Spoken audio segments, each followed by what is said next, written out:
Boa noite, pessoal. Tudo bem? Hoje a gente vai receber, já estou recebendo Nadir Damasceno, assistente social, e o pastor Damasceno, Ricardo Damasceno. Qual que é a sua, é advogado? Qual que é a sua... Eu sou gestor público, formado em gestão pública. Gestor público, ambos funcionários públicos, e hoje a gente vai colocá-los em cada saia justa. Bom, vou pedir primeiro para as damas, para minha querida amiga. Eu queria que você falasse um pouquinho da sua formação, Nadir, que eu sei que é extensa, você já passou pela área de saúde, agora está em uma área afim, que você fez um concurso, piriri, pororó. Então, se apresente para nós. Eu tenho certeza que vocês já conhecem, mas, por favor. Boa noite, Cris. Boa noite, telespectadores, né, do Seu Ponto de Vista, Cristina Bernardes. É um prazer estar aqui com vocês nesta noite, com você aqui, Cris. Eu sou um pouquinho extenso mesmo. Eu sou técnica de enfermagem, sou formada em técnica de enfermagem, trabalhei por alguns anos no hospital regional na época, Hospital Regional de Itapetininga, e em 2015 eu fiz o concurso e passei como técnica de enfermagem. Fui trabalhar no posto de saúde lá da Vila Mazei, trabalhei lá por 9 anos. Desde que você passou no concurso. Isso, eu me formei em técnica de enfermagem em 2011, comecei a trabalhar no hospital e em 2015 eu prestei o concurso da prefeitura, passei, fui chamada e entrei trabalhar no posto de saúde da Vila Mazei, onde é o meu bairro, onde eu moro. Na rua E é na rua do posto de saúde, a minha casa fica na rua do posto de saúde. Povo abençoadíssimo, quero mandar um abraço para o povo da Vila Mazei, que eu amo de paixão. Eu fiquei sabendo que o posto da Mazei, ele foi o segundo colocado, o primeiro colocado numa amostragem que foi feita pelo Estado de São Paulo, na área de educação. O seu posto, só encontraram um negocinho para dizer que tinha alguma coisa que era um item do extintor, uma coisinha lá. O outro posto, eu vou dizer para você que eu não lembro, porque eu fiquei focado nisso. E assim, os dois vistos por Itapetininga, o outro mas que foi bom, mas não foi tão bem, e o seu é considerado um dos melhores postos de saúde da cidade. Olha, eu achei obrigada, é isso aí mesmo. Uma bela reforma, né? E agora foi feito, né? Foi ampliado o posto está lindo, ampliação perfeita, né? Tá lá prontinho e está recebendo já a população com todo amor, com todo carinho. E na parte física... Você saiu de lá? Saí. Aí hoje eu não estou mais lá. Aí hoje eu não estou mais atuando como técnica de enfermagem no posto de saúde da Vila Mazei. Por quê, gente? Eu fiz a faculdade de serviço social, prestei o concurso e passei. Foi no ano de 2000 que eu prestei o concurso. Foi agora, o ano retrasado, né, amor? Em 2022. Foi em 2022. Eu terminei a minha faculdade em 2021, com quase 50 anos, né, pessoal? Terminei minha faculdade com quase 50 anos e prestei o concurso e fui chamada agora esse ano, em março, dia 23 de março, eu fui chamada no concurso de assistente social. Então, hoje, eu estou atuando, Cris, como assistente social. Aonde? Na área da educação.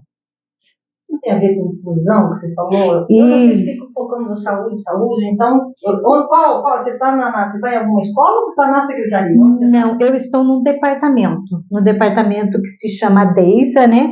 É um departamento de educação inclusiva e suporte à aprendizagem. Então, esse é um tema que nós vamos falar bastante. Eu quero que você passe um pouco as suas impressões e a gente vai... Eu sei que é novo, você está aqui há 2, 3 meses lá?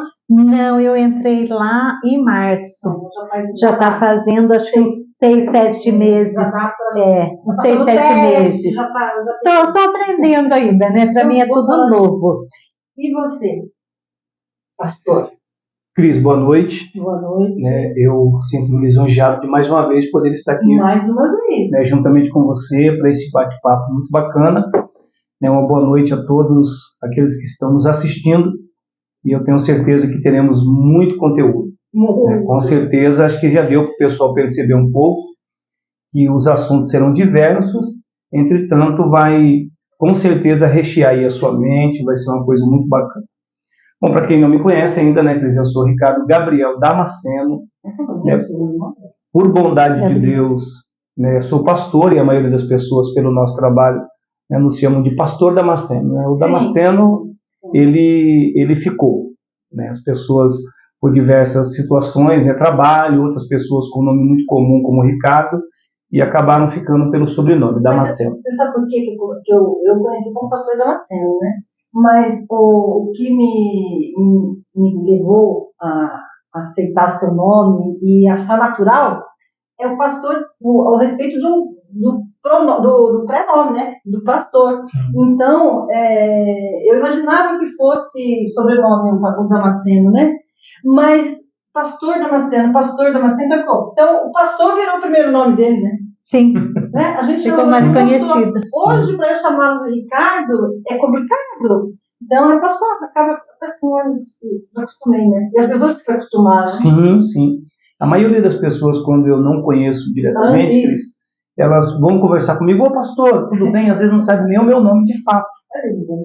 Ô pastor, mas eu louvo a Deus por isso, Cris, aproveitando já esse viés dessa fala. Eu acredito muito que essas coisas também ocorrem, Cris, pela nossa postura. A nossa postura, ela fala muito. Esses dias eu estava ouvindo uma ministração e o palestrante, ali, ele dizia que a nossa conduta, a nossa postura, ela fala muito alto. Muitas das vezes a pessoa, ela tem dinheiro, ela tem até uma posição, tem até um cargo, porém a sua postura não condiz. E aí, infelizmente, ela acaba caindo no descrédito. Eu, porém, preciso tributar a Deus honras e glórias, porque as pessoas que têm olhado para nós, na nossa caminhada, têm podido observar o nosso comprometimento, não apenas com o cognome pastor, mas que nós realmente temos procurado, dentro das nossas limitações como seres humanos, nos portar dessa forma para que não venhamos envergonhar o nome de Deus especificamente, que é um atributo de muita responsabilidade. E você está em qual área? Você está há quantos anos como funcionário público? Em qual área você está atuando hoje? Tá. Então, Cris, se Deus me permitir, da vida de saúde, agora no dia 26 agora de novembro, eu completo 25 anos de serviço público, graças a Deus. E atualmente eu estou na Secretaria de Promoção Social, estou coordenador lá do SOS. Verdade. Trabalhamos com os irmãos em situação de vulnerabilidade. E diga-se de passagem, quer dizer, é um trabalho que eu gosto muito de fazer, ele me rende... Você fez na rádio alguma coisa similar? Sim, fui, graças a Deus também, comecei na Casa Raiz, fazendo algumas horas, devido ao serviço lá ser 24 horas por dia, era a Mariana, à época, que hoje não está mais conosco, na prefeitura, é servidora federal, e ela me convidou para fazer umas horas, eu fui, Deus foi nos abençoando, Deus ele toma alguns caminhos para abençoar os seus escolhidos, e eu acabei me tornando coordenador lá do projeto da Casa Raiz, ficando lá por 1 ano e meio. Isso foi nos forjando com algumas bagagens lá dentro do trabalho, e quando surgiu, por motivos administrativos, a intervenção da prefeitura na instituição SOS, a nossa secretária Soraya Geriboni nos convidou para estar assumindo a coordenação lá do SOS. Já também uns 6 meses, né? Está com 7 meses já. Foi no início de fevereiro, março. Foi no finalzinho de março, no dia 29 de março especificamente, nós assumimos lá a instituição no dia 1º de abril. Entramos lá e temos procurado fazer o nosso trabalho lá. Então tá bom. E você está há quanto tempo como funcionária pública? Eu entrei em 2015, vai fazer 10 anos. 10 anos. Uhum. Então, você trabalhou muitos anos, 9 anos, na área de saúde pública primária. O que é essa condição, antes de a gente falar especificamente do seu trabalho atual, o que essa condição ajudou ou está ajudando você aonde você está hoje? Se é que ajudou. Sempre ajuda, né, Cris? Toda a informação, todo o conhecimento, ele sempre vem para agregar, não é verdade? Hoje eu trabalho com crianças portadoras de deficiência, então já é um caminho muito grande. Como eu trabalhei na área da saúde, aí a gente vê, né, como a gente poderia ter ajudado mais. Porque agora a criança chega, uma criança portadora de deficiência, para a gente incluir ela em sala do AE, e o AE é um atendimento especializado educacional, tá? Então, ajudou muito, porque hoje eu consigo trabalhar, né, com essa criança que é portadora de deficiência. Apesar que eu não tenho contato direto com a criança, não, eu tenho contato com a mãe. Então, o que acontece? Eu agendo um horário, converso com a mãe, faço uma anamnese com a mãe para poder incluir, colocar essa criança em sala especializada. Então, deixa só para... o setor é DEISA. O que significa DEISA? Onde fica? O que é importante a população saber desse departamento antes da gente focar específico? Por quê? Porque hoje em dia, eu sou uma cidadã, não conheço todos os caminhos, todas as dependências que trabalham com isso. Mas o DEIS, até onde eu sei, não é tão antigo, é uma coisa relativamente recente, não é? E aí temos até aquela sala que o prefeito inaugurou há pouco tempo, temos a PAI, temos a EE que você falou, e temos outras entidades que atuam também com outras especialidades ou outras áreas para inclusão. Então, para a população, que é importante saber a que serve o DEIS, o que significa, porque são várias coisas, né? Sim. E aí você vai seguir, aí eu já respondi uma outra pergunta, o DEISA, ele recebe todo mundo e aí vocês vão direcionando para as escolas, ou para a TEA, ou para a PAI, como é? Então, o que é o DEISA, para que serve e a atuação? Vamos lá, então, desde o início, né? Importante. Vamos lá desde o início para poder ver se eu consigo passar. O DEISA, ele é um departamento de educação inclusiva e suporte à aprendizagem, tá? Então, é um departamento da educação que as professoras, elas encaminham os alunos que estão com dificuldade de aprendizagem. Alunos que já estão matriculados na rede pública. Na rede pública. Municipal. Isso é muito importante. Isso, na rede municipal. As crianças que já estão matriculados a partir do maternal 2, que ela vai ser incluída nessa sala do AE. Então, o que acontece? A professora, ela manda o encaminhamento lá para o DEISA daquele aluno, e aí esse encaminhamento tem que vir com laudo médico. Da escola? Não, daí a criança passa no médico, no neuro. Tudo isso antes de vocês receberem a mãe. A mãe vai em busca na parte da saúde. Então, é um conjunto. Você entendeu? A criança é matriculada, a professora, a escola vê a deficiência, a dificuldade da criança, orienta a mãe que busque na área da saúde. Aí a mãe vai com a criança na área da saúde e aí o médico, o pediatra vai ou suspeita de um autismo ou vê que é deficiente físico, deficiente visual, deficiência intelectual, tudo isso. Auditivo. De fala também. Também, visual, dificuldade na aprendizagem. Então, a professora, ela percebe isso. A professora percebe isso, conversa com a mãe. O DEISA já faz alguns anos, eu acredito, Cris, não vou falar assim, mas eu acredito que tem mais de 10 anos. Verdade. Não deixa de ser relativamente recente, né? Mas é um bom tempo. Então, o que acontece? Para essa criança chegar para nós, Chegar à crudeza é a escola que encaminha. Vocês não saem em busca. Não, a escola encaminha. E muitas crianças que a escola encaminha, essa criança já vem com laudo. Vem com laudo de TEA, porque daí a mãe já foi, passou no médico, passou no pediatra, né? Porque é o neuropediatra que dá o laudo.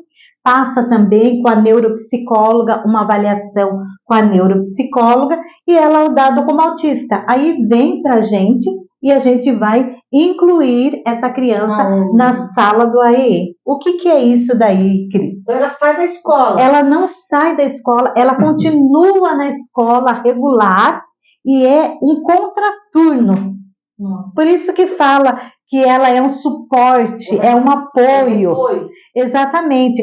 Se a criança estuda no período da manhã, na parte pedagógica, escolar, na parte da manhã, a gente vai inserir essa criança na parte da tarde. Inserir aonde? Na sala do AEE, do atendimento especializado. No atendimento educacional especializado. Uma professora especializada e com outros alunos ou só? Não, aí que é muito interessante, é muito legal, é muito bom e é muito importante também para essa criança que tem essa dificuldade. O que é? A professora, ela é psicopedagoga, ela trabalha com a criança individual. Gente, olha que tá? Ela fica com a criança individual em sala de aula. É assim, de 1 a 2 vezes por semana, de 40 a 50 minutos, a professora psicopedagoga com a criança. Escola da criança. Aí que tá, não é em todas as escolas ainda que tem essa sala do AE, não é em todas as escolas. Essa sala específica tem um equipamento, tem materiais pedagógicos específicos para cada comportamento de criança, porque cada criança tem o seu comportamento. Entendi. E aí fica quanto tempo? E aí, assim, você já consegue, ou a escola, ou a educação pública municipal, tem já uma estatística de resultado? Você sabe disso? Se tem, nesses 10 anos, ou sei lá, quase 10 anos, estatística de resultado? Como é que evoluiu as crianças, ou não, ou evoluiu, ou...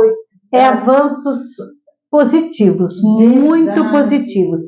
Porque tem criança que ele não aprende, não consegue escrever pelo fato de alguns comportamentos, que a gente chama, das crianças próprias. O que acontece? Tem criança que ela não consegue escrever porque ela não consegue pegar no lápis. Uma criança de a parte sensorial dela. Quantos anos? A partir do maternal 2, ela já começa a escrever, a riscar, a pintar. E tem criança que não consegue pegar, porque a parte sensorial é muito alta dessa criança.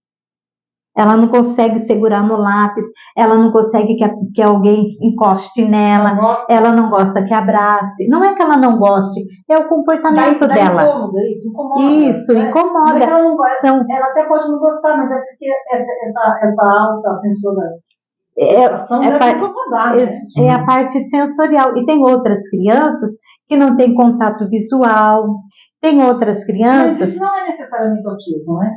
Esse é o autismo. Quando a criança tem uma timidez? Aí tem também outras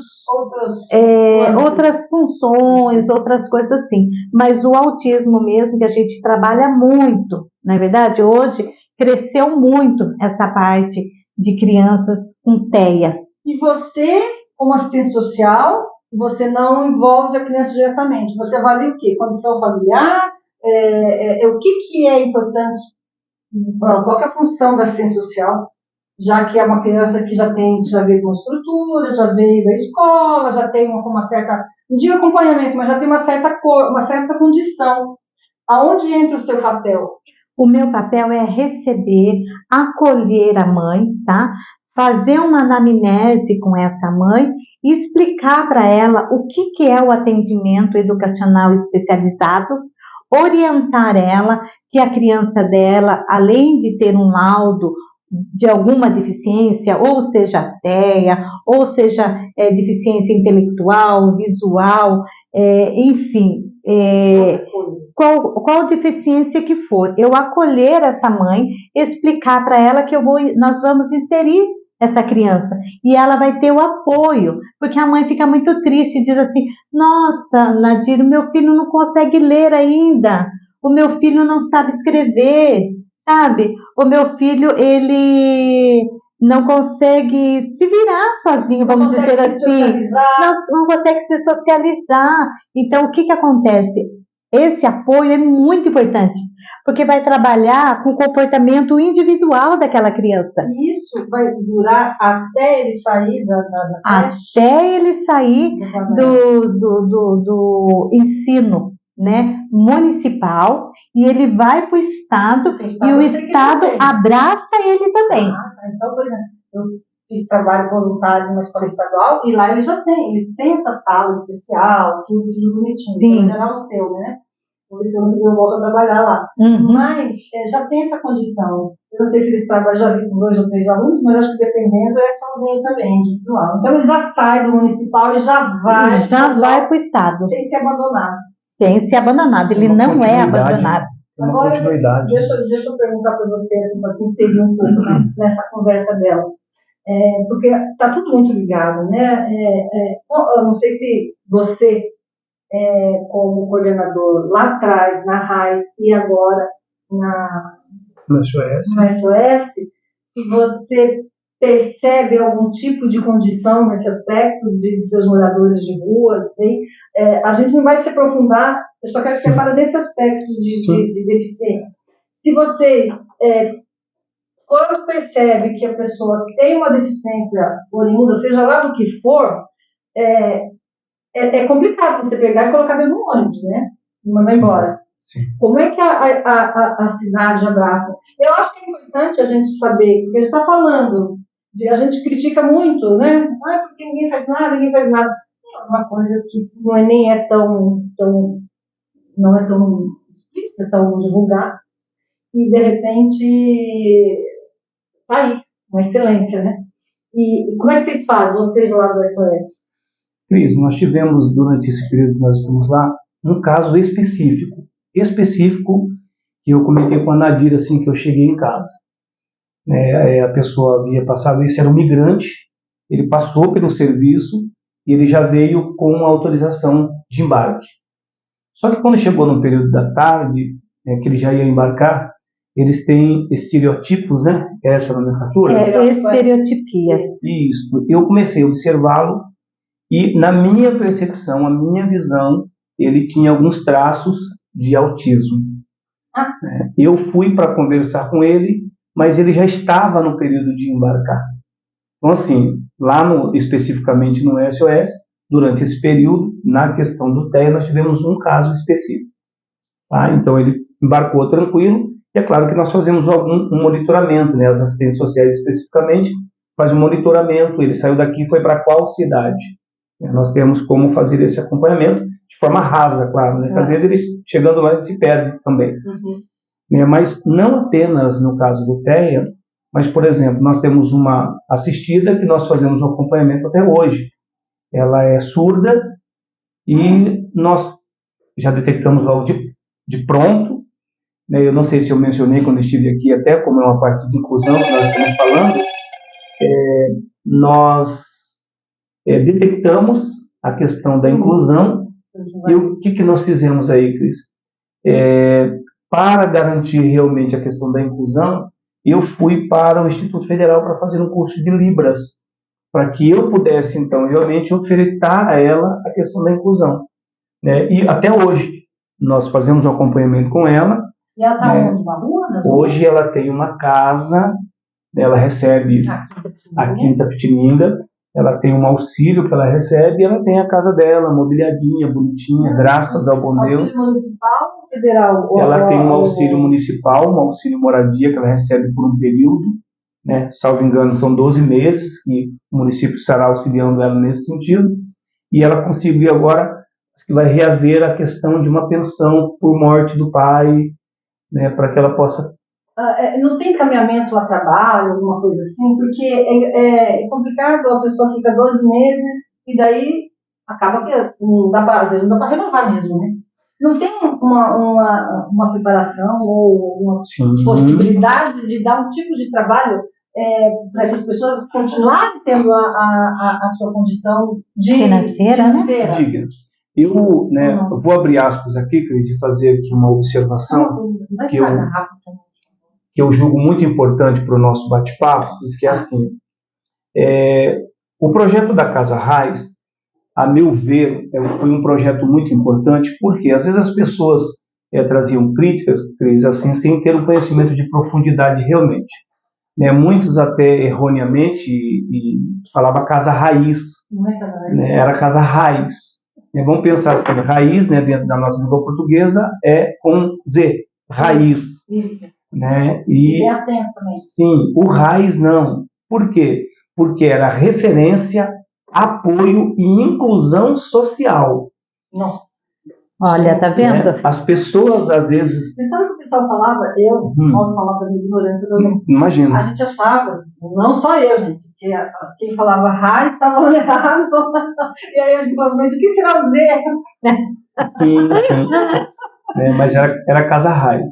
Então, para você ver, eles tinham eu digo eles num bom sentido assim, não apenas o usuário do serviço, quanto o familiar, eles tinham essa referência, como o próprio município também. Você tem um local onde você pode fazer a busca e o oferecimento de todos os serviços da rede. Tá? Vamos colocar assim uma nomenclatura como a rede de enfrentamento à situação vulnerável. Então, o projeto da Casa Raiz, eu digo que era importante porque nós tínhamos a referência, nós dávamos o apoio, e aí nós tínhamos CEPROM, que sempre, como é um centro educacional profissionalizante municipal, tinha vagas de apoio, sempre nós estávamos encaminhando as pessoas da Casa Raiz para lá. O Fundo Social de Solidariedade sempre nos abriu a porta para que nós pudéssemos oferecer os cursos para aqueles que estavam sob a guarda, vamos dizer assim, sob a tutela do município naquele momento. Então, era ofertado oportunidade, sim. O SOS era um complemento da Casa Raiz. Não, o SOS... Ele pegava, dormia lá, alguma coisa. O SOS... Naquela época. Naquela ocasião, o SOS ele era mais para abrigar os migrantes. Tá, então, a Casa Raiz era para os nossos munícipes. Só para os munícipes. Mas não era o que se dizia, era o que se falava, uma das coisas... é que não tinha só o pessoal da gente. Eu gosto de 3 nomezinhos muito, muito importantes. Assim, me falaram, me contaram, me disseram. Então. Me contaram, me disseram. E isso rodava. Sim. Eu falo como cidadã, assim, que não tinha. Sabe, cidadã comum, que a Casa Raiz, com o SOS. Então, pra gente, mais adiante, isso ficou esclarecido na minha cabeça. Mas durante muito, muito tempo, que uma coisa era complemento do outro. A gente não fazendo bobagem aqui. Mas a gente pensava isso. E a gente achava, de ouvir e tudo, que o pessoal ficava lá comendo, bebendo, dormindo, sem fazer nada. E aí, daí, quando não podia dormir na rádio, sei lá, ia dormir lá na escola, depois voltava. Então, era uma desinformação grande. Sim, perfeitamente. Eu vou retomar um pouco, Cris, aqui, os esclarecimentos que nós levamos à época lá no Consegue. Eu entendo que foi... Naquela época comecei a entender, né? Foi muito importante porque, em que pese você esteve naquele período que criou-se, de certa forma, uma atenção até na questão das informações, sim, mas eu quero externar gratidão pela oportunidade de estar lá e trazer as informações à tona para que as pessoas pudessem realmente entender que o projeto da Casa Raiz era um projeto de acolhimento, e não com uma visão específica de eu vou colocar pessoas para tirar da rua. É que as pessoas que traziam críticas acabam até hoje se esquecendo que essas pessoas elas têm famílias também. E aí, enquanto o familiar não tinha informação desse seu ente querido, ele estava sempre numa angústia muito grande. Agora, ele sabia que havia um local onde ele poderia ter uma referência para o seu ente querido. Esse ente querido estava tendo o apoio e a possibilidade de uma inclusão social, que era o nome do projeto da Casa Raiz. E diga-se de passagem que nós temos que enaltecer aí a deputada Simone Marquet, porque esse é um projeto que nasceu na gestão dela. Então, diga-se de passagem, precisa se enaltecer esse momento. Quanto tempo ficou a Casa Raiz? A Casa Raiz aqui, ela nasceu, ficou uma média de 5 anos, mas 3 anos aqui no centro. Ele nasceu junto com o SOS, um anexo do SOS. Então, 2 anos. Eu fiquei durante muito tempo com a impressão que um estava num lugar dos outros, né? Sim. E aí eu achava que um era companheiro do outro. E você acha hoje, olhando a distância passada desse tempo, você acha que a Casa Raiz ela acabou fechando em função de todas as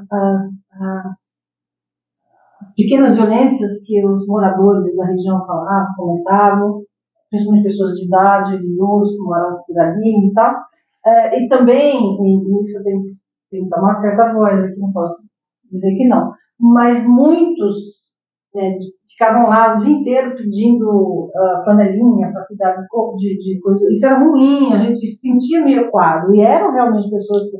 Então, assim, olhando hoje com o devido distanciamento, a que você atribui? Porque quando comecei a ter conhecimento, tudo o meu comportamento crítico mudou, mas a que se deve, então, hoje, esse não ter dado certo? Na sua avaliação, hoje? Certo.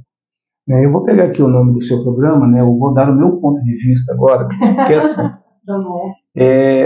Nós precisamos entender que em Itapetininga nós temos ainda algumas sombras que acabaram ficando, principalmente na zona central, e as pessoas da antiguidade não aceitam muitas coisas, principalmente quando nós falamos dessa transformação que o progresso traz consigo. O progresso vai trazer, sim, alguns problemas. Eu quero aqui aproveitar e dizer que eu falava, há algum tempo atrás, que o progresso ele traz problemas, e os problemas exigem de políticos que tragam pessoas que tenham inteligência intelectual suficiente para resolver essas situações. Dadas as considerações, Cris, é o seguinte: o projeto da Casa Raiz ele não deu certo simplesmente pela crítica da própria população. Por quê? Nós podemos trazer isso na próxima reunião do CONSEG, trazendo estatísticas bem precisas. E você estava lá, e eu vou me referir novamente ao CONSEG, quando eu fiz uma pergunta até a época dos índices, que eu tenho certeza que os índices não mentem. Hoje, qual é a sensação que a população do centro, com o término do serviço da Casa Raiz, sente hoje?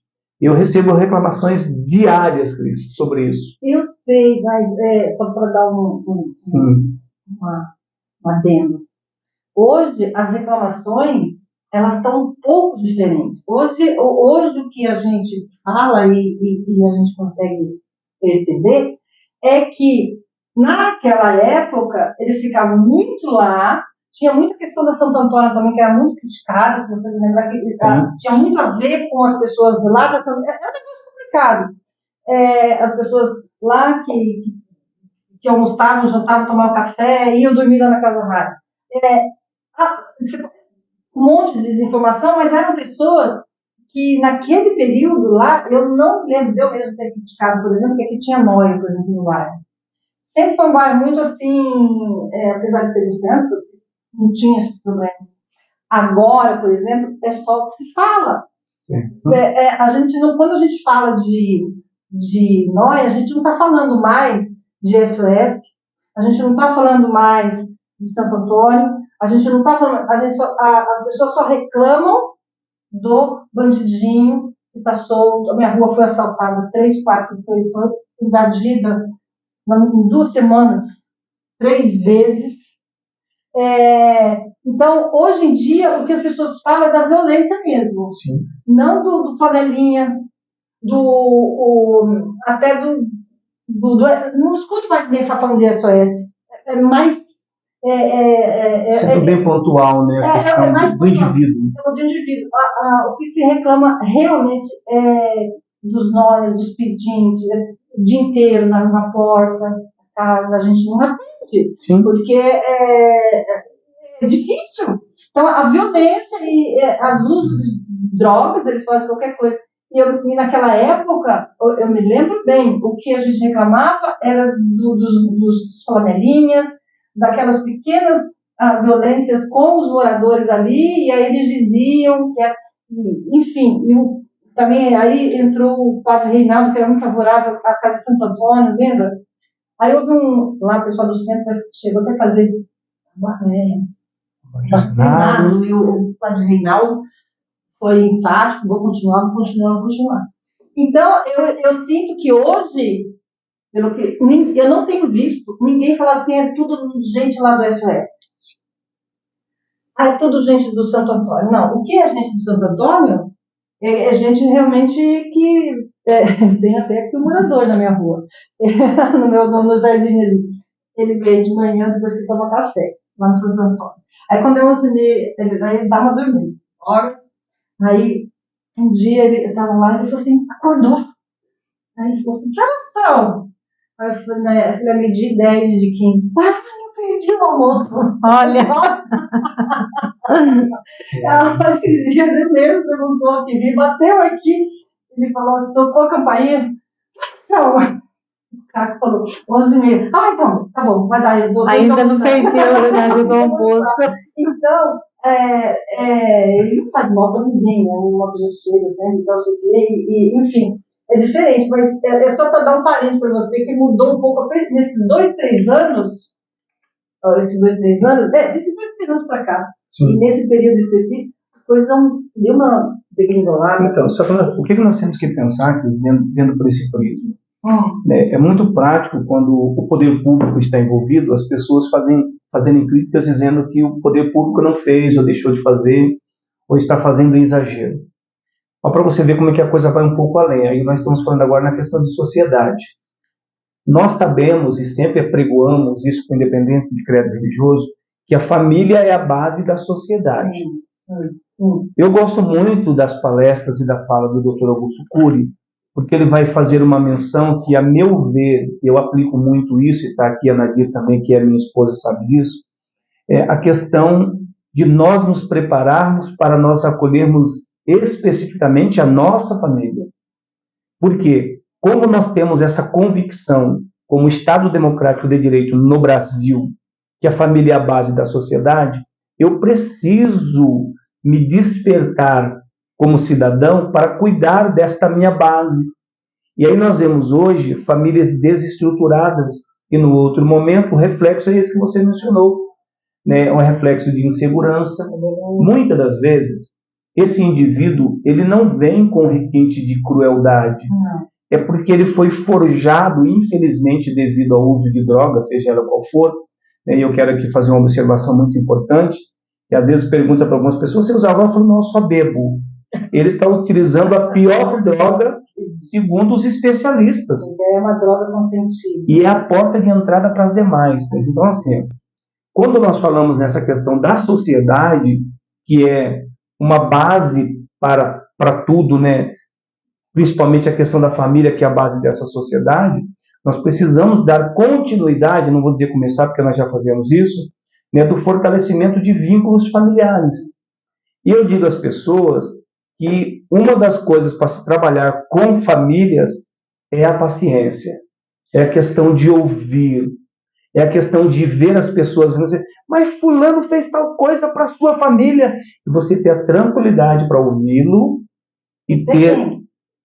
Você profissional que está fazendo esse trabalho logo, né? Seja voluntário ou seja você servidor público.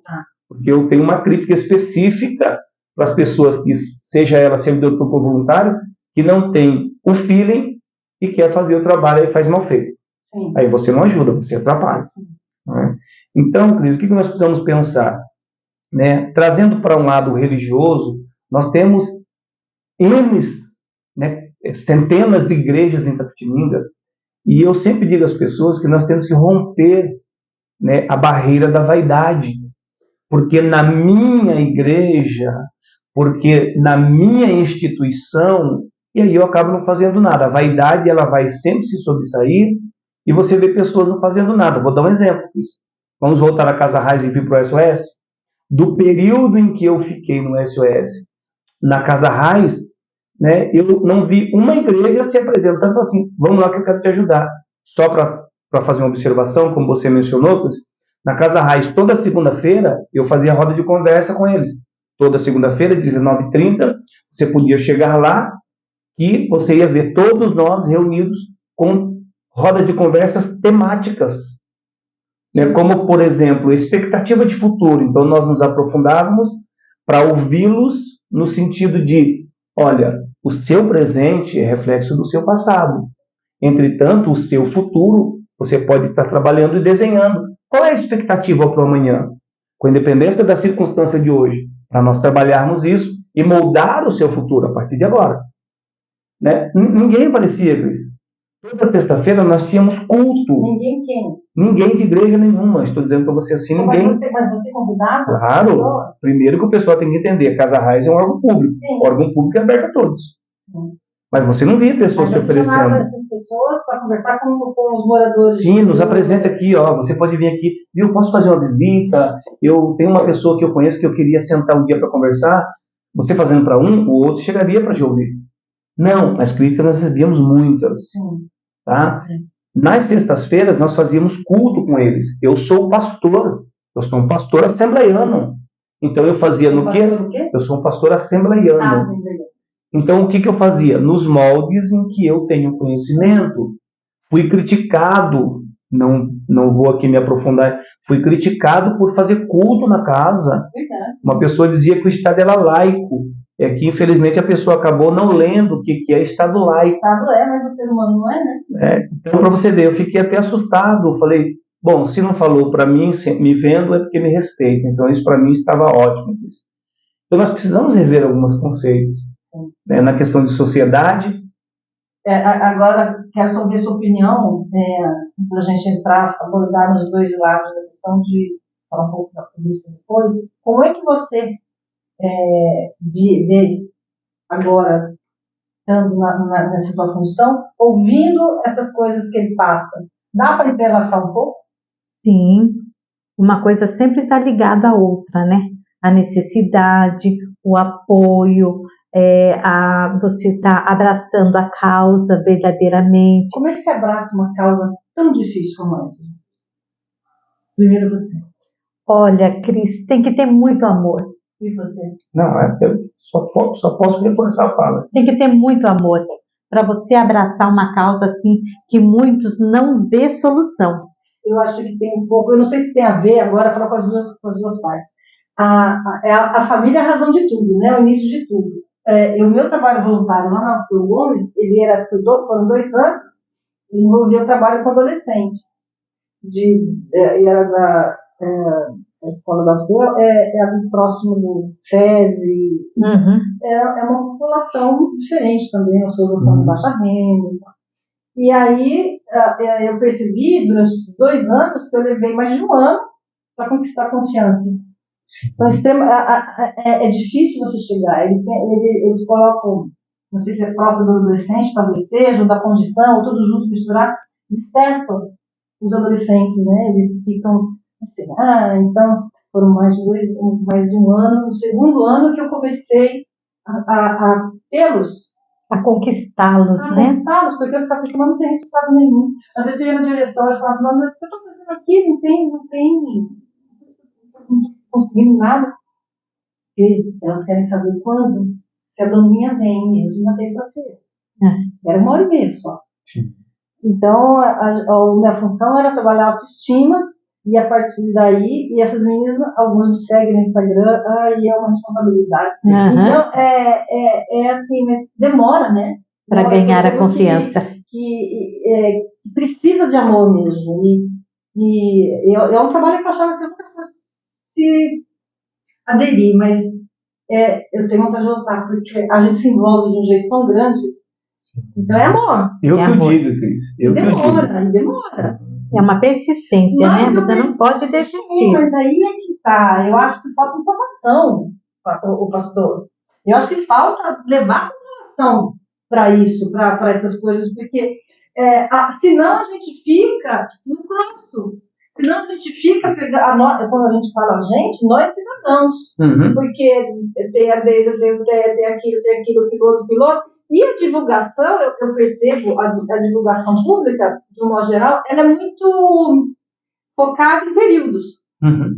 E às vezes os períodos os períodos que vocês focam, você, a Elianteia num determinado período, o Deisa em outro período, mas são situações contínuas. Sim. E aí eu fico pensando se isso não tinha que ser levado para as escolas uma vez por mês, ou haver um contexto de informações, de trocas de informações, ou de incluir os alunos, eu não sei exata a palavra, mas intercâmbio. Sim. De informação, porque a ignorância, no sentido de a gente não saber, é real. Não é assim de verdade mesmo, sabe? A gente de fato não sabe não sabe como ir, qual a porta, onde começar, o que a gente faz mais, ser seguido, a gente faz o quê? Com carro. A referência, a PAI, principalmente, a PAI é tudo. A PAI. A PAI. Então, a partir da PAI, aí ramifica. Você sabe que só faz sentido o que eu estou falando. Faz todo sentido, só para facilitar. Sim. Comunicação, mas uma comunicação não técnica, uma comunicação simples. Sim, e o técnico, mas que o povo possa entender, né? Olha, caminho, você conhece o AE? Você conhece a Deisa? Sabe para que serve? Seu filho, não sei o quê. Quer dizer, só que explica o Deisa para crianças, né, pequenas que estão em educação. Mas é importante saber que a municipalidade tem a preocupação de criança daqui até o fim do estudo médio, né? E a gente não sabe. E os pais também, né, terem essa informação, porque muitas das vezes eles estão com uma criança de 6 anos na casa que ainda não está com dificuldade, não aprendeu a ler, não aprendeu a escrever, e sabe que ele tem esse apoio, essa criança tem esse apoio, que é o Deisa. Então, mas o pai não sabe, ou a escola não, ou essa criança está na escola, nem foi para a escola. Foi, criança de 6 a 7 anos está na escola, e aí tem essa dificuldade, e a mãe até trabalha com ele na casa, mas ele já tem esse comportamento, tem essa dificuldade de aprendizado. E o Deisa vai especificar, o que acontece?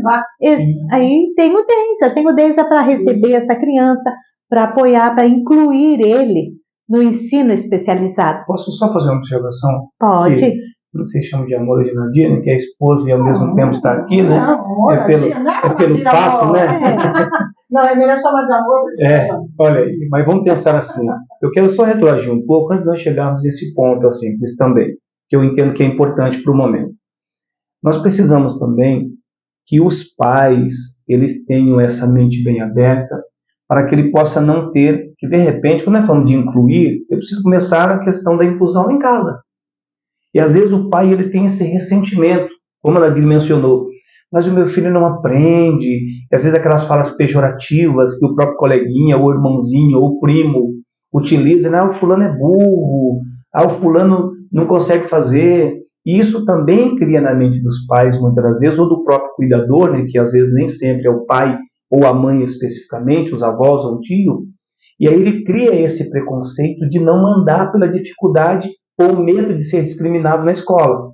Então, qual é a informação hoje do ponto de vista aqui junto com a Cris? É que eles possam entender que o município dá todo esse suporte.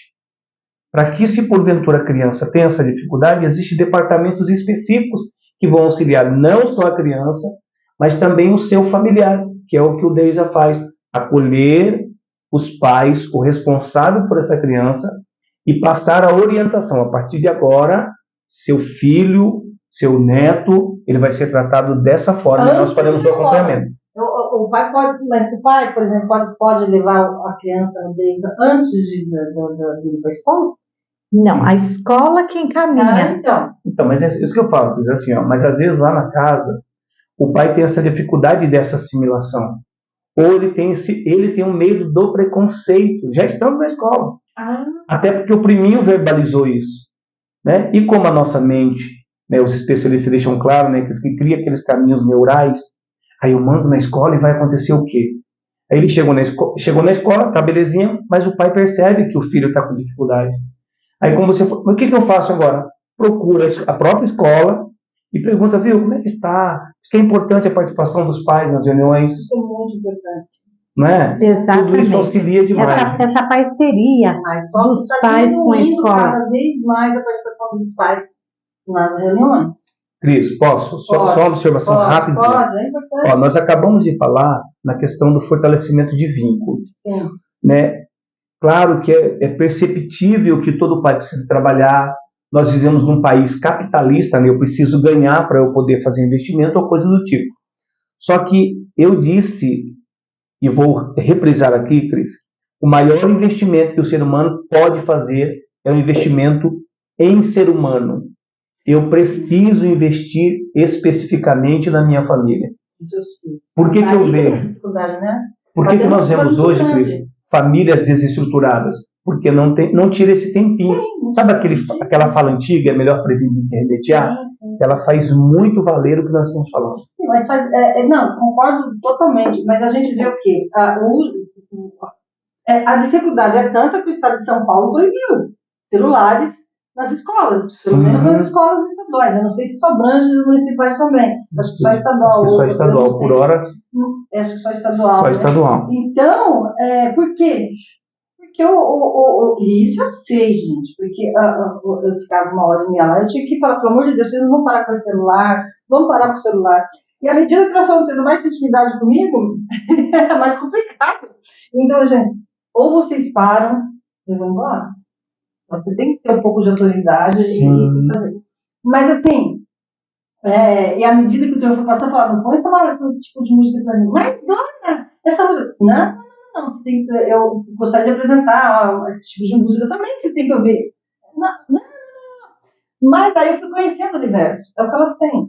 Então a gente tem que entrar no universo das pessoas para depois transformar. Então, mas é uma dificuldade muito grande. O celular, ele deveria ser uma ferramenta para a gente usar, e a gente não usa. Eu fico muito tempo no celular, no trabalho, com uma série de coisas. E de vez em quando, isso porque eu deixo todo o tempo no mudo. Ele fica no mudo no celular. Aí, né, que muda uma olhadinha.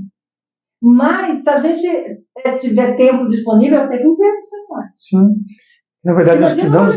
Você sabe que aqui no interior ainda não tem, mas nos grandes centros já existem hoje clínicas específicas para tratamento de pessoas que estão viciadas e não tem faixa etária. É muito difícil. A gente precisa cada vez mais dessa interação que você está falando, desse vínculo.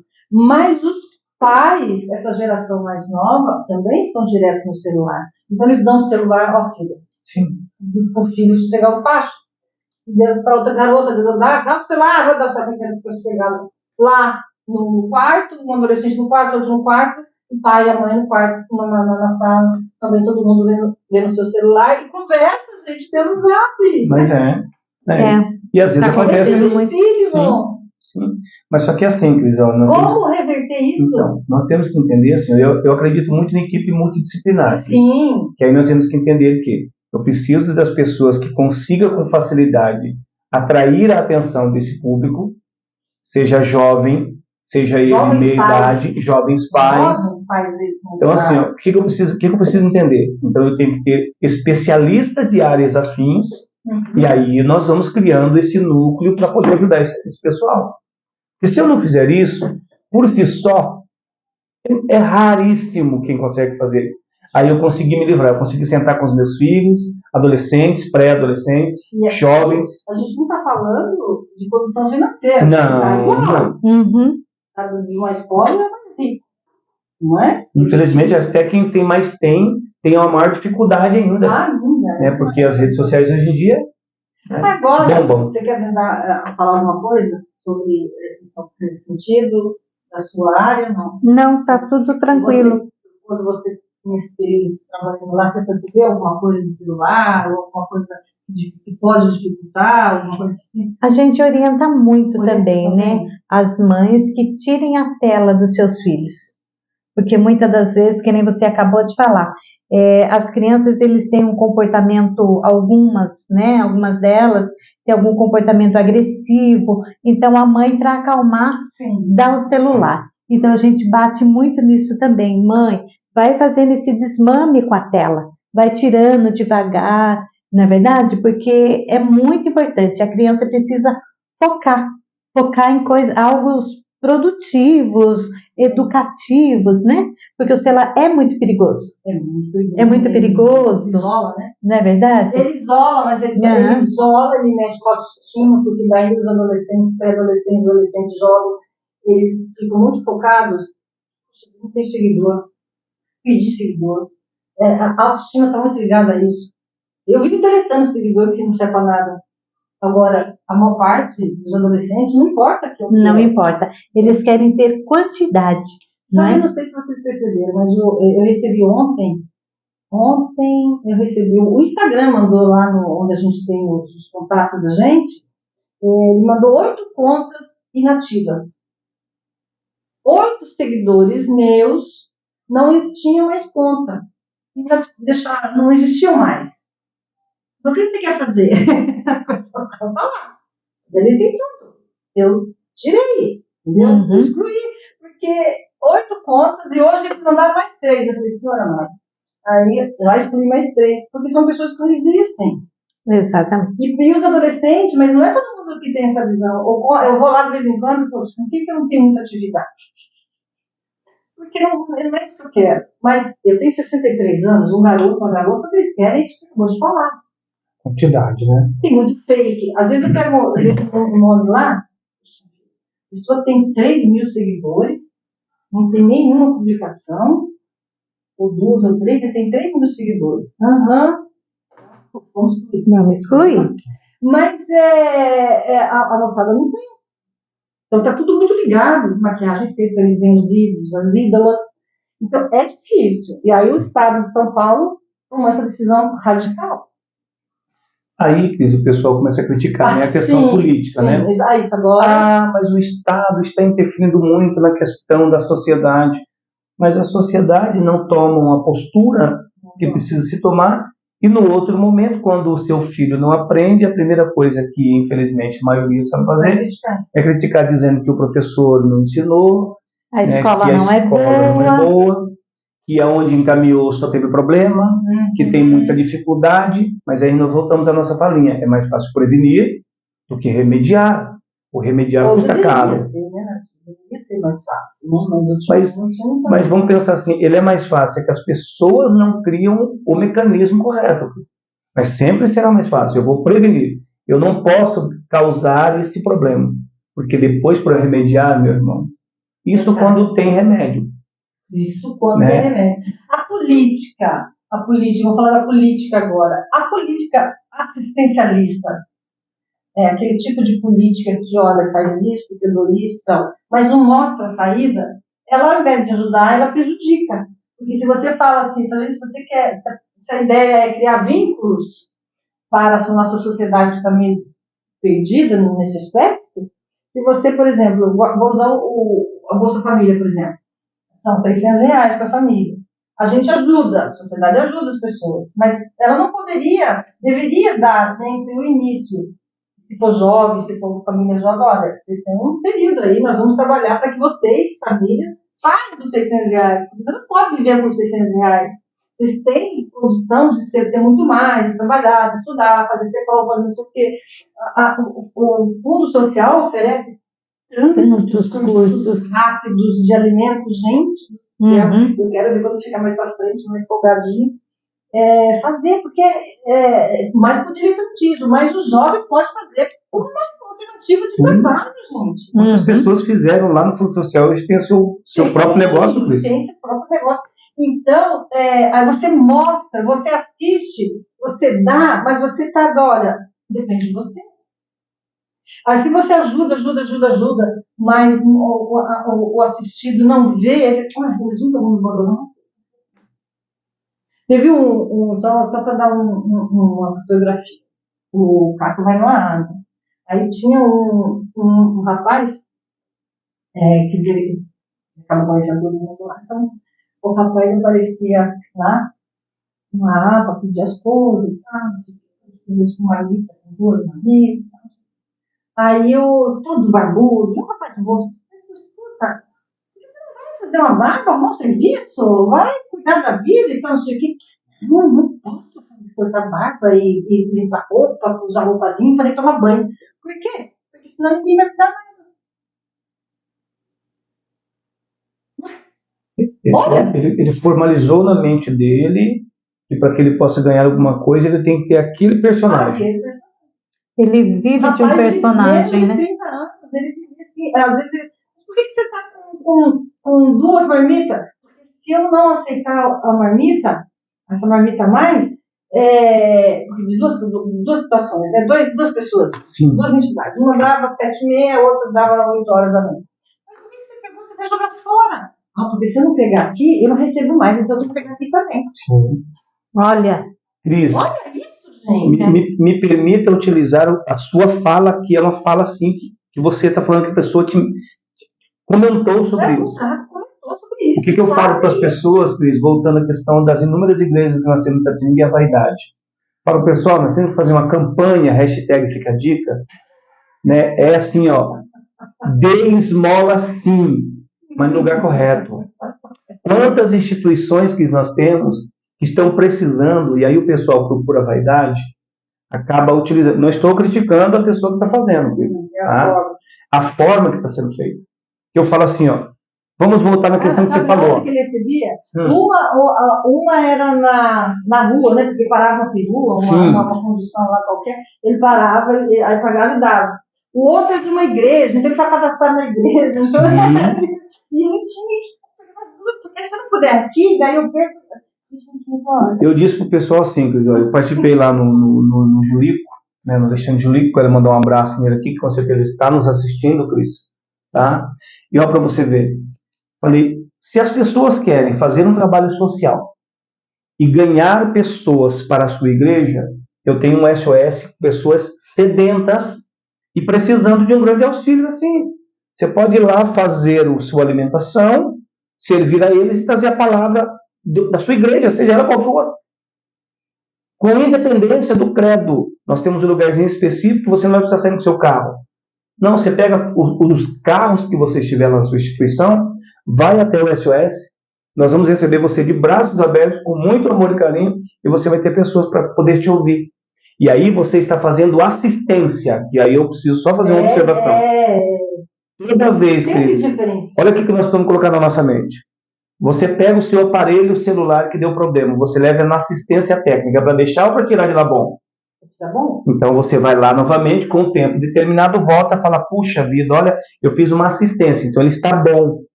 Agora, um assistencialismo, você mantém a mesma condição para que possa voltar frequentemente. E isso também, se a gente for falar em assistencialismo barato, isso dá voto. Assistência não necessariamente, uma assistência qualificada não necessariamente não. Agora, você dá a cesta básica toda direito, só já não vai esquecer de mim. É difícil. É falta de educação também. Justo, Cris. Eu prefiro não me aprofundar, porque eu disse para o pessoal assim, eu sou muito objetivo. Eu sou muito objetivo na minha fala e eu totalmente discordo do assistencialismo, Cris. Eu sou totalmente contra o assistencialismo. Mas eu acho que tem que haver uma forma de você ajudar a pessoa, orientá-la durante o período, qualificá-la com o trabalho. Isso é assistência. Assistência. E depois encaminhá-la para o pátio ou para alguma coisa da prefeitura, alguma coisa assim. Porque dá assistência, esse menino deve estar até hoje. Não, esse menino agora ele está totalmente recaído. A mãe dele teve que sair de casa porque ele chegou a bater na mãe. Então, ela está escondida dele. Então, para você ver, esse assistencialismo causou um mal e aí, maior ainda. Eu jovem que agora está com 33 anos. Aí você tem um período de trabalhar com essa pessoa e oferecer para ela, olha, é um trabalho simples, a questão da moradia que você falou, você pode continuar morando no SOS até você se estabilizar. Tem que dar a condição para a pessoa se reerguer. Porque se você dá, se for uma pessoa... Tem gente que outro dia comentou, não sou eu também, que estava esperando na fila do banco lá, aí 2 nós conversando. Aí o meu assistência ainda. Meu benefício, meu auxílio. Aí eles pegam R$600, fazem as coisas que os nós fazem, até é proibido essa palavra, mas eu posso saber que é proibido usar a palavra nós? É proibido, né? Não podemos falar assim mais, mas enfim, eles mesmos falam que são. E aí, eles já não saiu ainda, vamos ver amanhã se saiu. O que tu está contando para mim. Mas tem que ter uma alternativa. Eu não sei, ela não soube dizer se eles eram drogaditos, ou se são moradores de ruas, alguma coisa assim. Mas tem que saber, se são só moradores de ruas, às vezes consegue. Mas o drogadito você pode encaminhar para quem faz uma assistência bacana, por exemplo, o Milton Nery tem um trabalho de assistência, de levar essas pessoas à internação. Essas parcerias têm que estar dispostas a tirar essas pessoas das ruas. Essas alimentações têm que ter direcionamento. Tem que ter cadastro. Eu tenho que ter cadastro dela. Ela vai usar cadastro, vai pegar comida comigo. Você tem que ter. Não, sinto muito, dona Nadia, mas a senhora já pede, já é assistida, né? Pela Cristina, pela Santo Antônio, porque senão fica igual muita gente em posto de saúde que vai no A, no B, no C, no D, se cadastra. Sabia disso? E tem muita gente que se cadastra no posto A. É que na verdade ele pode fazer a questão do posto. Então, a questão do posto ele pode. Entendeu? Até porque, na verdade, como dizem, ele está dentro do seu território. Mas não tem que fazer no bairro? Não. Mas é que ele faz vários cadastros. Então, é que, na verdade, assim, se ele marcar consulta aqui ou marcar consulta lá, a rede é interligada. Mas sim, mas acontece que ele fica cadastrado aqui. Mas ele não tem que estar cadastrado só no... Se tem vários postos de saúde, ele não tem que estar só no... Não, vamos pensar assim, dentro da sua fala, pode ser até imoral, mas não é ilegal. Entendeu? Vamos pensar assim, no caso desse morador de rua ou dessa pessoa vulnerável, ele está praticando uma ilegalidade e uma imoralidade ao mesmo tempo, vamos colocar assim, dentro do nosso papo. Né? Por quê? Porque ele está pegando aqui, pegando ali, pegando lá, e realmente prejudicando o outro que precisaria, vamos dizer, o outro que vem atrás dele, né? E no caso da unidade de saúde, não, ele pode fazer, seria, vamos dizer assim, imoral. Eu vi um funcionário de posto de saúde, eu ouvi ele conversando comigo, reclamando dessa condição. Porque ele marca em 3 unidades, por exemplo. Certo. Marca aqui. Aquele que atender primeiro, ele vai, mas esquece de avisar aqui, que não foi, que não vai mais. Então ele está prejudicando sim, porque ele não avisou ele não avisou que não vai mais. Ele não desmarca. Entendi. Então você está alavancando. É imoral, mas vamos dizer assim. É imoral, e aí, na verdade, até se ele fosse cadastrado, tudo bem, ele pode ter direito, mas não custa avisar que não vai? Infelizmente o pessoal gosta de um facilitador. Né? Você não pensa no próximo? Aí eu penso assim, nesse caso falta legislação específica então. Porque se eu tenho o CPF dele cadastrado em unidades, dentro disso que você falou, está prejudicando o sistema, aí eu preciso olhar para os nossos colegas da Câmara Municipal, que eles nos assistam e nos ouçam nesse sentido, busquem logo a informação e falem, olha, se porventura o munícipe A fizer isso e reiterar, ele tem penalidade, ele só vai poder passar na unidade X. Aí tudo bem, eu tenho normativa que regulamenta isso. Por exemplo, não me interessa ser atendida lá no Mesquita. Eu moro aqui, a minha intenção é melhor que eu seja atendida aqui. Porque aí eu vou lá, e, bom, enfim. Mas só para fazer um complemento a essa fala. Eu vi alguém que vai falar. Eu acho que ali não é atrás disso o negócio ali, levantar estatística. Então, mas o que nós temos que voltar? Eu vou voltar no período de campanha eleitoral. O que nós dizíamos na questão das unidades básicas de saúde?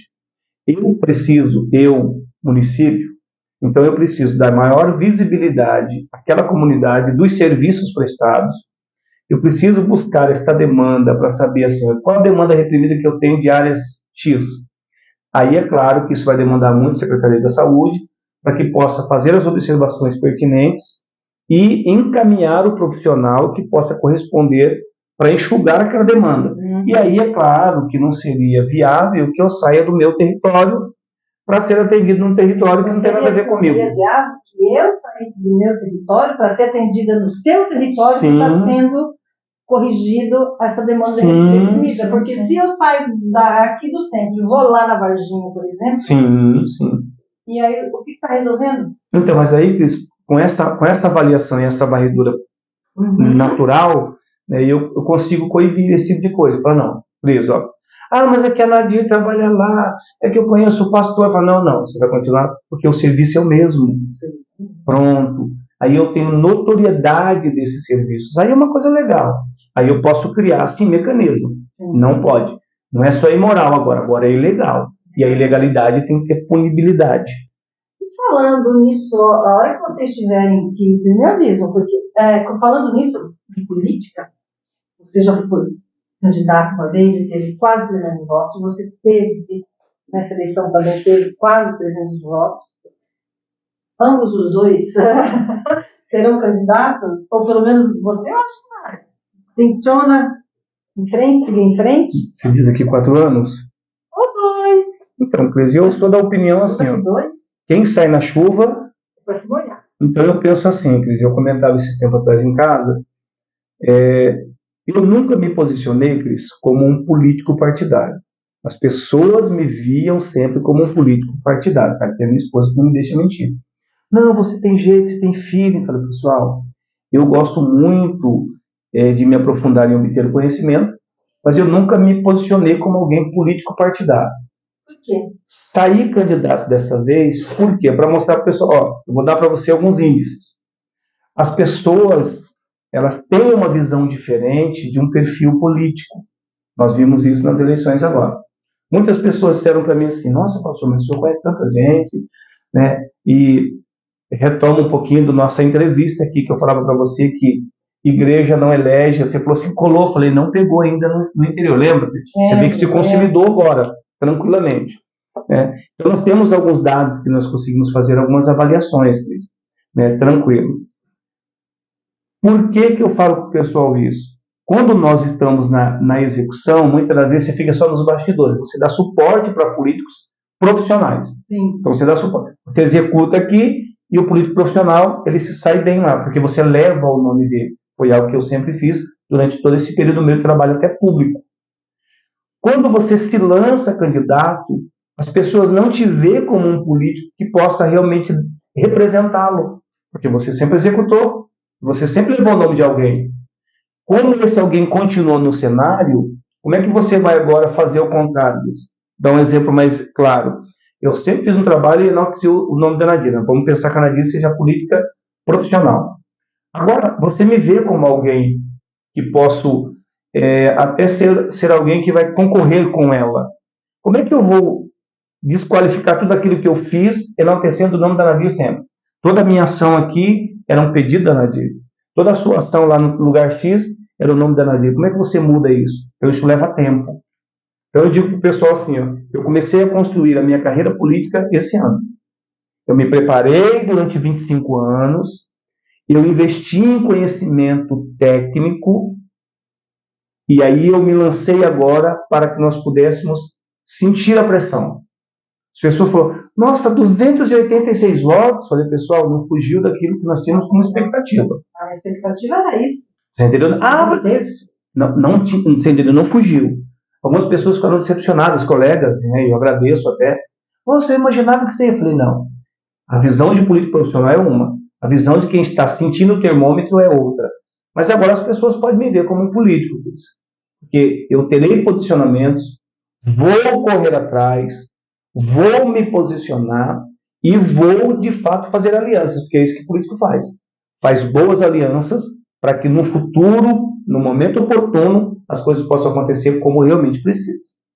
Então, recado dado, pergunta respondida, claro, eu estou aguardando todo o cenário, né, no momento oportuno, quando chegar o momento certo. Mas você vislumbra daqui a 2 anos ou não? Então, vamos pensar assim, Cris. Vamos pensar assim daqui a 2 anos, né?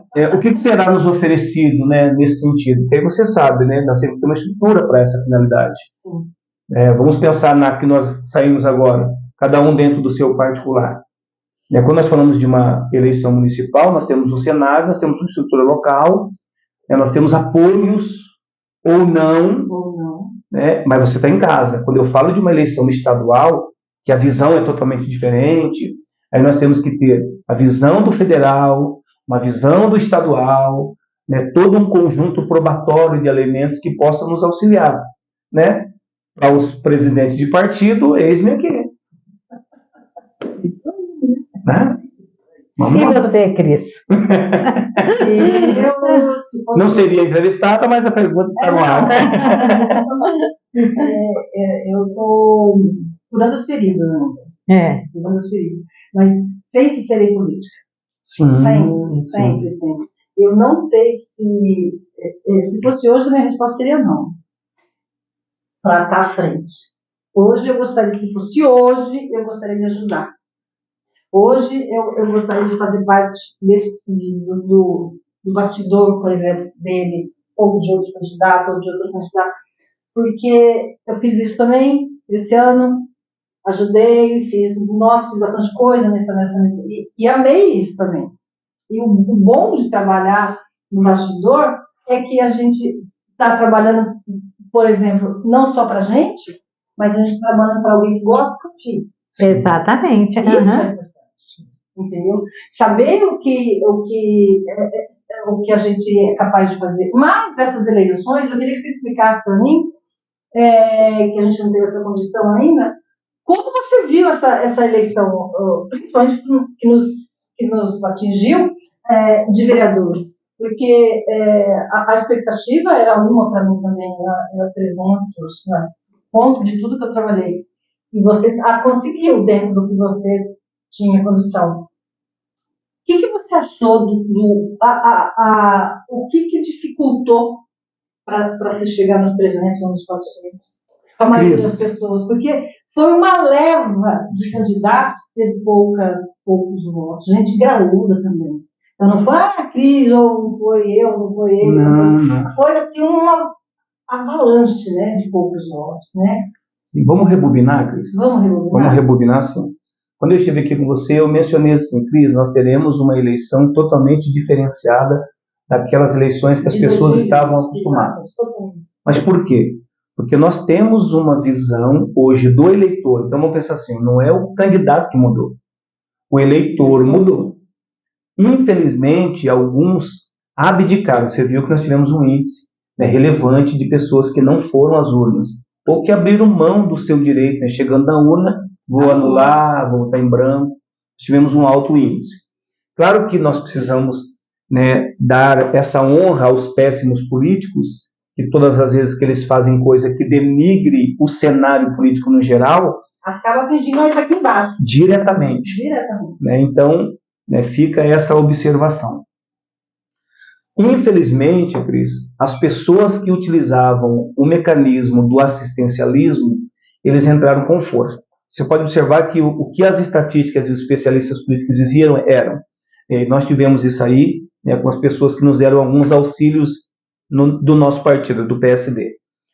Você falar de 1 para 10 é uma coisa, você falar de 1 para 1000 era outra coisa. Só que da mesma forma que nós estávamos instruídos a utilizar os mecanismos para poder fazer isso, as pessoas que estavam trabalhando nos bastidores para poder comprar votos, para poder ludibriar o eleitor, estavam também utilizando os mesmos mecanismos. Então, da mesma forma que nós trabalhamos, da forma fidedigna, correta, e eu não me arrependo nem um pouco, Cris, da forma que eu fiz, as pessoas que utilizaram esse subterfúgio trabalharam. Nós não podemos falar que não existiu. Nós podemos até dizer que houve e infelizmente, por um período de tempo no nosso sistema brasileiro, haverá as famosas vistas grossas. Não, eu não vou falar nada se ninguém denunciar. Então, nós temos aí N coisas que podem ser prejudiciais no momento de uma denúncia, porque você é amiga da amiga do amigo do amigo, e o amigo ele tem poder de fazer algumas coisas. Então, acaba em nada, infelizmente. Quais foram as maiores dificuldades? Porque as pessoas que estavam trabalhando na contramão da política séria tinham poder de mando, poder financeiro. Então, investiram. E, infelizmente, a necessidade de algumas pessoas falaram mais alto. Que eu fui procurado por pessoas que falaram assim, pastor, fulano me ofereceu X e eu não tive como dizer não. A necessidade em casa está gritante. E aí, por isso que eu digo para a população precisa ouvir isso aí, Cris. Nós, como população da classe média baixa, somos maioria. E, infelizmente, essa maioria se vende por uma minoria. E quando chega lá, um projeto mal elaborado lhe prejudica diretamente. E quando você procura esse indivíduo, é o primeiro a virar as costas para você. Mas ele é um parlamentar, infelizmente. Ela é uma parlamentar, infelizmente. Tem o poder da caneta que pode muito bem mudar o cenário de uma cidade. E não o faz. Só que daqui 2 anos, e eu dizia isso no período eleitoral, esse mesmo indivíduo vai te apresentar alguém. Aí é o momento que você fala assim, opa, você tem 2 anos para fazer avaliações. Nós tivemos essas dificuldades. Esse é o meu ponto de vista, fazendo uma avaliação geral, porque muitos tinham boas ideias, mas pouco espaço para apresentar. Né? Fizemos, você é testemunha disso, boca a boca, sair de casa, gastar sola de sapato, queimar combustível normal, né? Apresentar o projeto, explicar, as pessoas nos ouvirem, e de repente uma avalanche de outras pessoas. Infelizmente, até alguns, eu comentava com a Nadir, copiando assim o Ctrl+C, ipsiliteris, Cris. Aquilo que nós apresentamos, se eu olhar assim e falar, viu, mas se eu não me engano, eu apresentei isso na minha... Você não pode falar nada. Não, né? Para você ver. Então, o dificultador, Cris. O dificultador foi isso. Porque essas pessoas, muitas das vezes, se elas não tinham dinheiro, elas tinham costas quentes. E aí nós que queremos, eu não disse queríamos não, tá, pessoal? Gravem bem isso. Nós que queremos uma política séria, sabemos que o Brasil ele tem um potencial muito grande para bons políticos, e não precisa, gente, de colocar a mão em nada que é dos outros. Você recebe para realizar isso. E por isso que eu digo, Cris, estarei sempre à disposição do meu município e do meu país.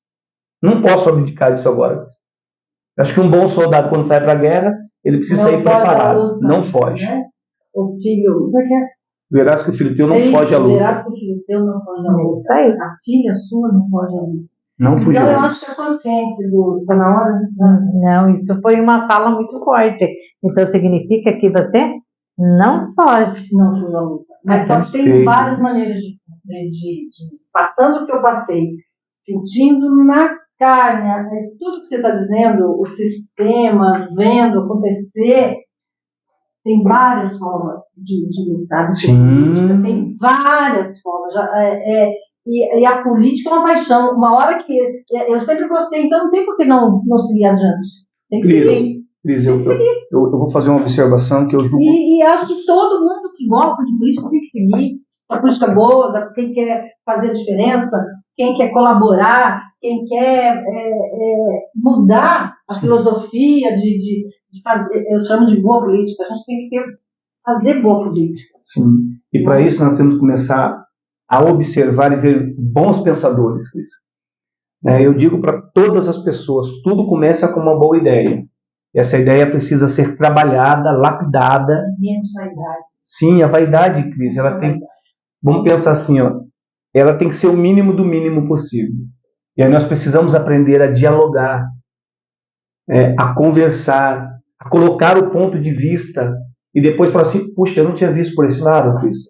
Mas vamos agregar, apresentar um projeto cru e aí depois você ir dando, sabe, corpo àquele projeto. Eu acho que a maior virtude de do político, e eu advoguei muito isso, nós temos, enquanto políticos, enquanto influenciadores, enquanto gente que pode fazer a diferença, a gente tem que ensinar a pescar. Sim.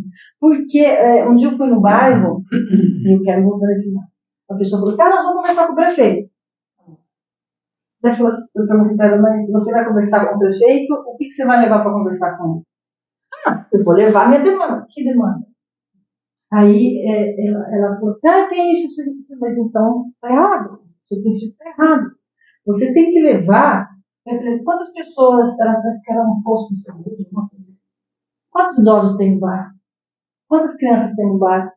Quantas pessoas especiais tem no bairro? Qual que é a riqueza do bairro? O que vai fazer brilhar os olhinhos? Eu aprendi isso. Alguém virou para mim um dia. Você tem o prefeito, o deputado, o presidente, o governador, ele vai atender você. Óbvio que vai. Mas desde que os olhinhos dele brilhem. Porque o que eles querem? Voto? Sim. Então não adianta. Eu falei isso para ela, mas não adianta você chegar lá e falar, prefeita, eu quero um posto de saúde. Eu também quero um posto de saúde na esquina da minha casa. Mas você tem que ver a avaliação do quantos bairros, eram 3 bairros. Aí ela virou para mim e falou assim, nossa, eu estava pensando em votar em tal pessoa, mas eu acho que estou mudando meu voto. Então tá bom. Mentira, não vou nada. Mas ela entendeu o recado, ela entendeu que tinha que quando você vai levar alguma coisa, você tem que ter alguma coisa para você levar para a autoridade. Tem que ter uma demanda, né? Você tem que ter uma coisa escrita, porque, eu vou mandar em PDF.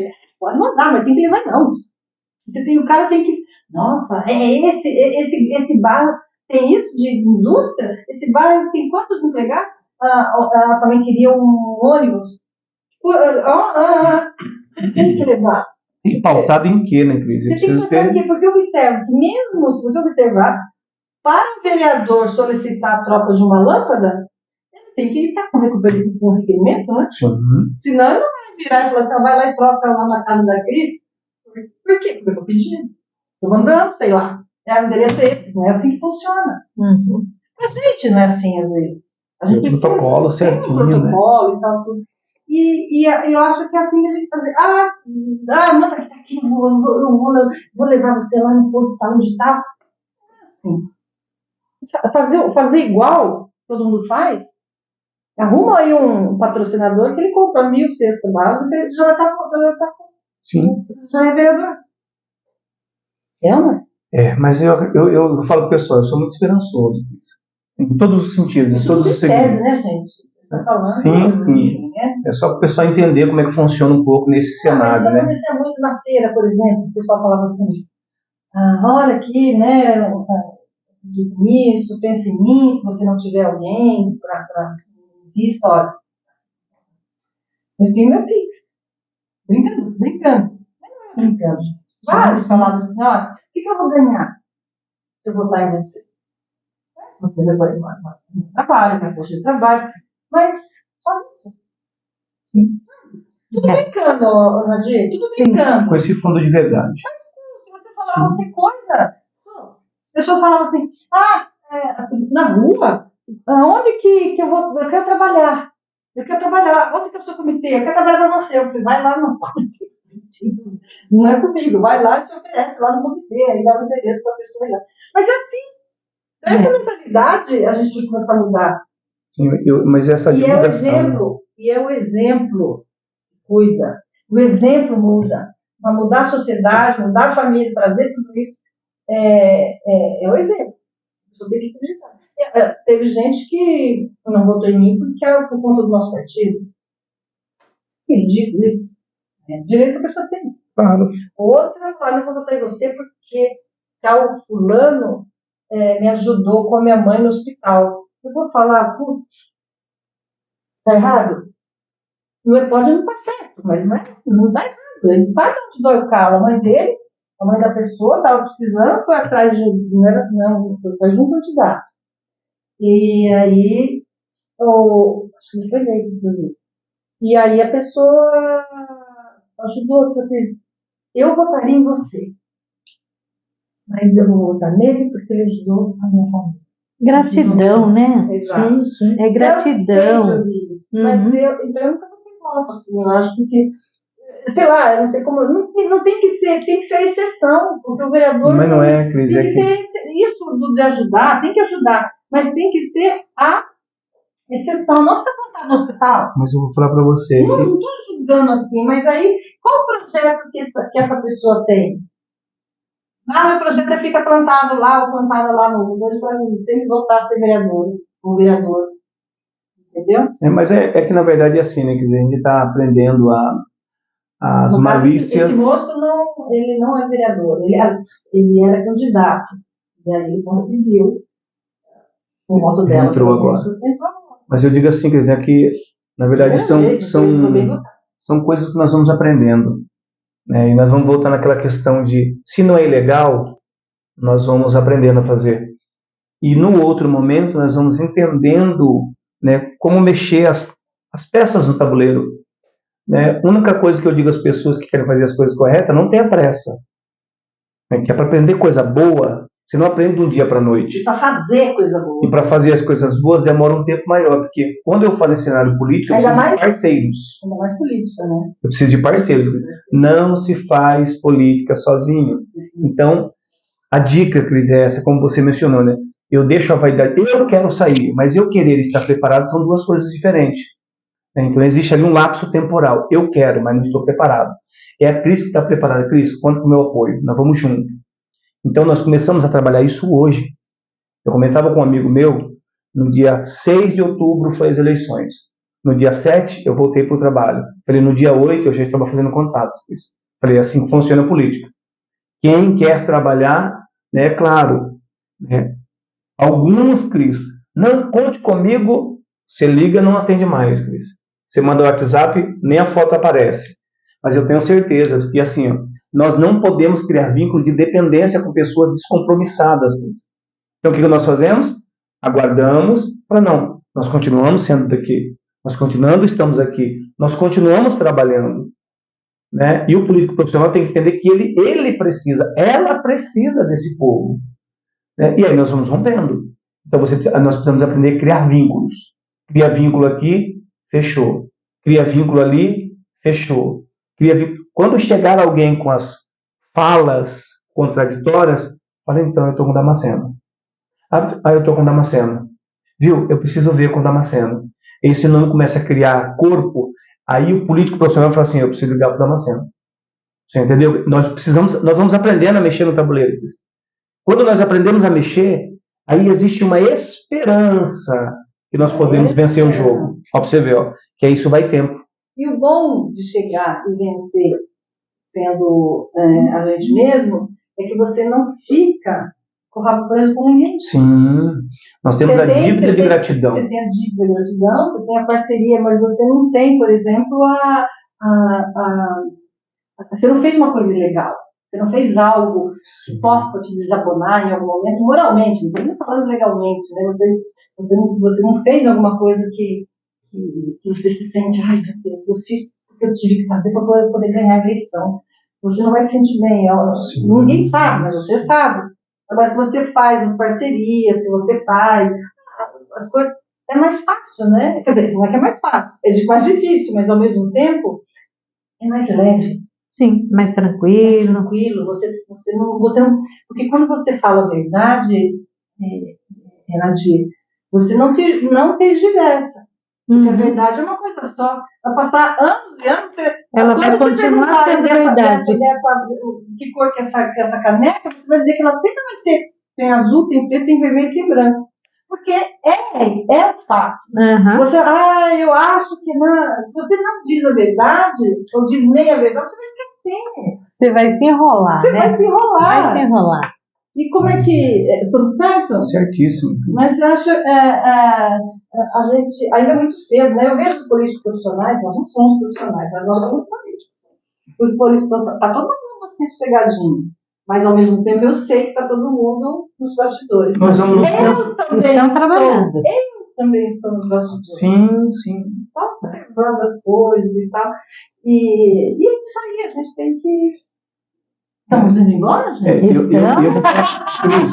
quero finalizar minha fala nesse sentido, assim, eu entendo perfeitamente que nós entramos aí numa seara que ela necessita de pessoas com pensamentos sérios, necessita de pessoas com posicionamentos que realmente se consolidem com o passar do tempo. Sim. E é claro que nós não estamos falando apenas da questão política, da classe política, nós estamos falando dos eleitores, que é especificamente eles que têm que nos ver com esse olhar.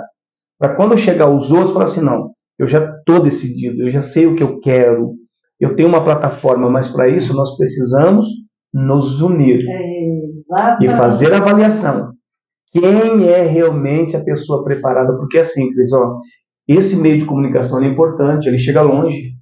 E muitas das vezes, se você colocar alguém que não tem o preparo para conseguir transmitir a coisa com propriedade e clareza, nós vamos ficar no caminho, porque outros utilizam isso. Aí você fala, mas por que não foi eu? Eu falei, porque a vaidade falou mais alto, e você poderia aparecer no cenário, ter visibilidade, mas usando canais corretos.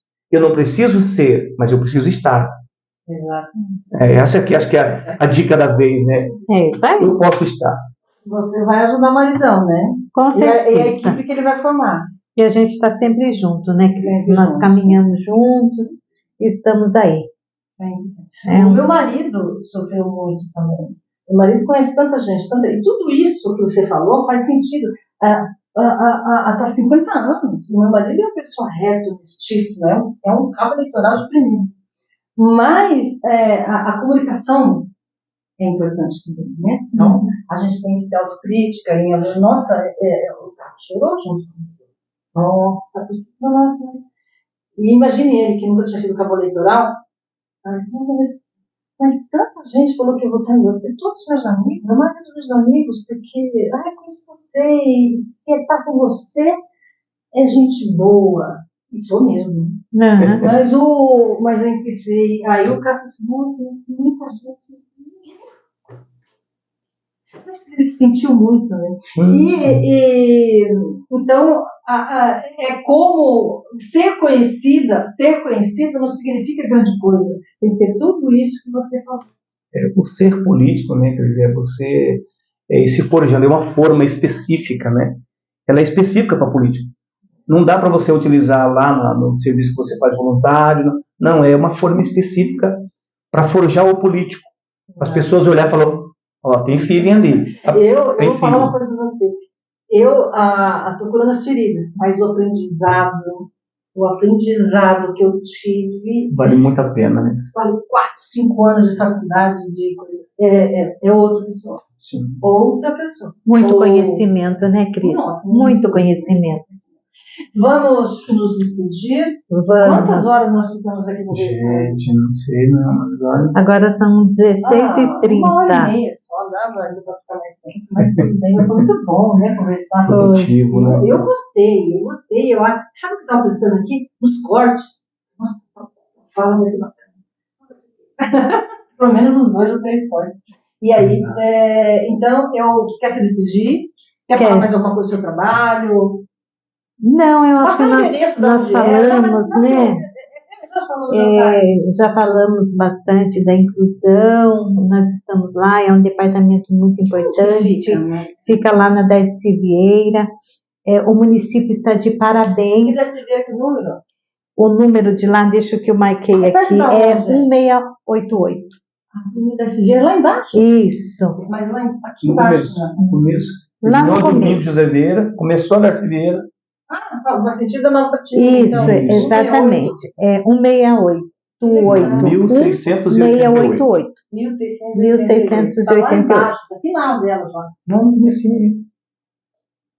A Darcy Vieira começa onde? Darcy Vieira passou a Francisco Valho, lá na frente. Expedicionário.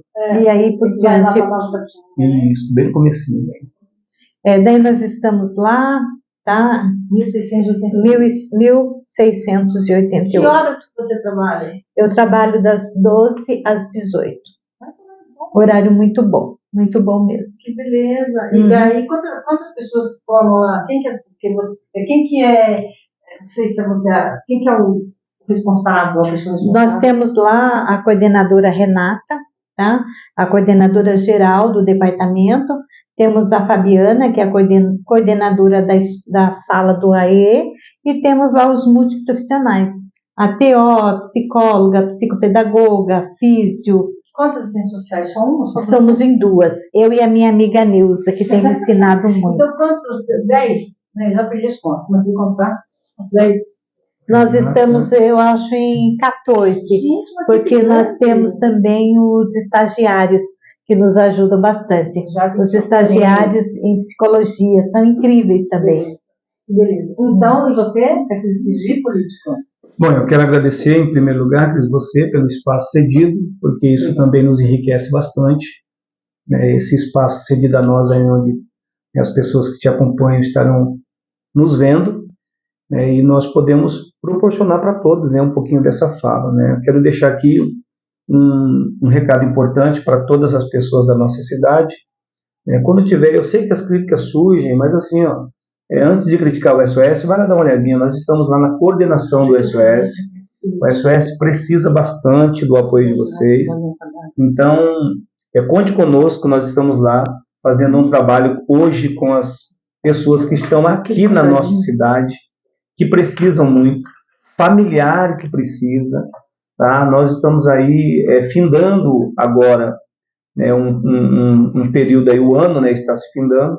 Então, você quer fazer uma doação, seja de roupa, seja de alimento, seja de panetone, seja de refrigerante, seja de doce, seja de cobertores, nós estamos prontos para receber. E pode ter certeza que você vai ver que será muito bem aplicado com os nossos irmãos que são necessitados. Não apenas disso, mas você, amigo, você, irmão de igreja, você de qualquer instituição. Pastor Damasceno, quero trazer uma palestra. Estaremos inteiramente à disposição para poder acolher você e os irmãos, ter você lá para poder ouvi-lo e ter uma palavra que vai dignificá-lo e fazer uma diferença muito grande na vida de muita gente. Obrigado, Cris. Obrigado a vocês dois, adorei. E eu agradeço também cada um de vocês. Espero que daqui a pouco vocês vão ver, vão acompanhar. Compartilhe com seus amigos, divulgue, é muito importante. Eu preciso muito, porque meu crescimento é orgânico e estou com quase 700 pessoas. Que maravilha, Cris. Parabéns, parabéns. Seu programa é maravilhoso. Porque é tudo orgânico, nunca investi aqui no preço, mas eu preciso de vocês e agradeço cada curtida e cada inscrição, no coração. Obrigada, gente. Até mais.